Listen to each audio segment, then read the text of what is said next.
Hello and welcome. It is Thursday, November 19th, 2020, and this is Truly News. I am your host, Jason Van Sickle. It is a new day, which always brings a fresh start and a world full of opportunities. So, believe in yourself, remain optimistic, and focus on the positive. As you start this new day, let's begin by increasing your knowledge and expanding your insights with a review of the many fascinating things that are happening in the world as we take a look at today's news. As always, we start with a look at the top news from across the country, and here are the issues that are leading today's news. The record-setting milestones for COVID continue as the U.S. passes 250,000 deaths on Wednesday. Across the globe, Africa officially passed 2 million confirmed cases, and Japan set its own daily record. In an effort to address the pandemic, here in the U.S., Biden met with healthcare workers to listen and reassure.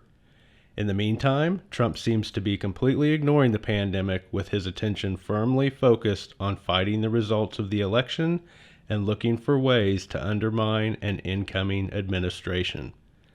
At the state level, many states are implementing new restrictions in an effort to deal with the most deadly and widespread outbreak since the beginning of the pandemic. New York schools are reclosing amid the surge, as many other states put mask requirements in place and reinstitute business closures and bans on social gatherings. Only the most politically prone state leaders with a pro-Trump agenda seem to be ignoring the pandemic. Amid record cases, governors in states like Texas, Florida, and South Dakota continue their refusal to intervene, claiming individual liberties supersede public safety. In other news, Charlie Brown and Friends moved from TV to streaming this year when Apple TV purchased the Peanuts specials. Despite offering limited free streaming, public outcry arose from fans of the annual specials. So, Apple struck a deal with PBS to ensure that Charlie Brown Thanksgiving and Christmas specials will be broadcast this year. And that is your top news for today. Now, in our look beyond the major headlines, let's start with the latest developments in science, technology, and space exploration. In science news, scientists discover ancient frozen lake beneath Greenland glaciers. A group of scientists announced in research published in the journal Earth and Planetary Science Letters that they discovered an ancient frozen lake underneath the glaciers of Greenland. It is the first time that a lake of this kind has been found beneath glaciers. Scientists are intrigued by the possibility of frozen fossils and other samples of ancient life, possibly millions of years old, being trapped in the ice. In technology news, Trump fires head of Cybersecurity and Infrastructure Security Agency. In his continued firing spree this week, Trump fired the director of the Cybersecurity and Infrastructure Security Agency. Chris Krebs was put in charge of the agency after Trump nominated him in February of 2018. However, in recent weeks, Trump became increasingly hostile towards Krebs as the organization continued to publish statements on its rumor control page that refuted election fraud claims. In space news, Russians complete spacewalk at the International Space Station. On Wednesday, 2 Russian cosmonauts completed a spacewalk to inspect and work on an old module in preparation for a replacement in the coming months. It is expected that Russia will deliver the new 22-ton, 43-foot-long Space Lab to the International Space Station in early 2021, although a specific date for delivery has not been set. The module will update the station's air, water, and research capabilities. And that is your science, technology, and space news for today. Now we look at the latest in health, social, and environmental news. In health news, the FDA approves new COVID test for home use. The Food and Drug Administration has approved the first COVID test kits for home use. An emergency authorization will allow the manufacturer Lucira to begin immediate distribution of its COVID-19 all-in-one test kit. The kits involve single-use nasal swabs designed for individuals 14 years of age and older. After placing the swab in the included testing unit, results become available within 30 minutes. In social news, trends in public transportation during COVID reflect economic disparity. A study in the journal PLOS One by researchers at Ohio State University highlights how regional differences in economic disparity define public transportation use.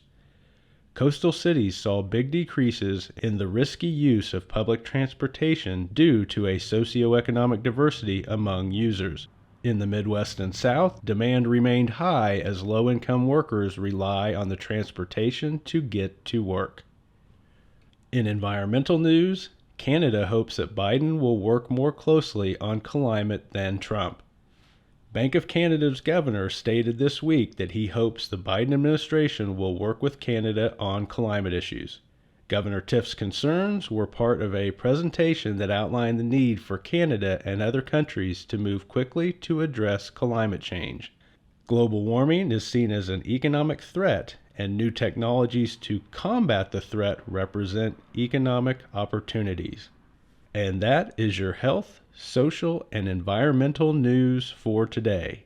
Now it is time for our look at economic and world news. In economic news, Fed chairman warns that COVID has created permanent economic change.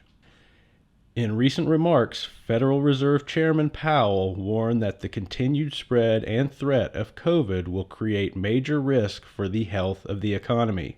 Even with a vaccine on the horizon, Powell warned that, quote, "we're not going back to the same economy," unquote.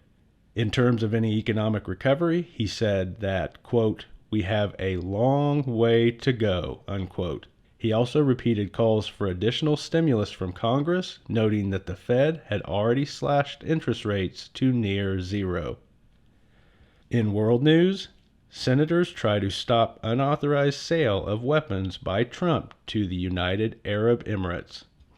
A group of U.S. senators is attempting to stop a $23 billion sale of high-tech arms to the United Arab Emirates.